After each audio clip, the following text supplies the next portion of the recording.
Hello everyone, my name is Henry Greenan. Thank you for tuning in this afternoon to the History Station. Today we'll be talking about Louis Armstrong and the Trojan March, as well as the impact they had on the Civil Rights Movement.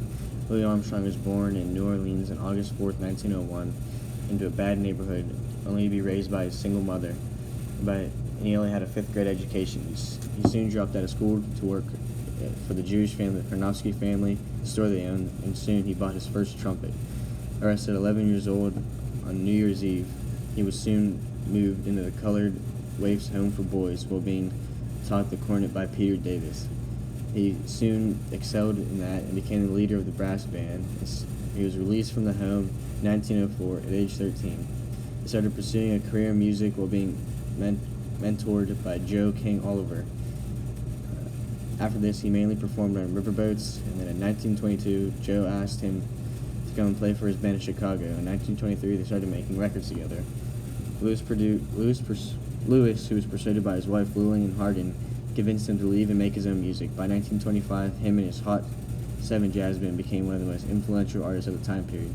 During the 30s, he started finding even more success on the radio and films. He went to Europe for the first time in 1932. He hired Joe Glasser as his manager and began touring the country in the 1940s. In 1959, he had his first heart attack, and it took a toll on him, and he went to Beth Israel Heart and Kidney Hospital for intensive care. In 1968, he ignored the doctor's pleas to stop playing the trumpet and kept practicing until his unfortunate demise happened in his sleep on June 6, 1971. His music impacted the African American community very much, and it still proves that skin color does not mean you don't have a certain skill in something. It is still influential today, nearly 60 years later, in the music industry. Now we'll be talking about the Children's March. The Children's March took place in Birmingham, Alabama, May 2nd, 1963.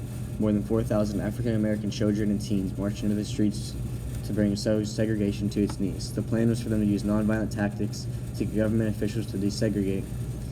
Many children were arrested on the first day, and by the second day, many were beaten with clubs by cops, sprayed with fire hoses, and attacked by police dogs.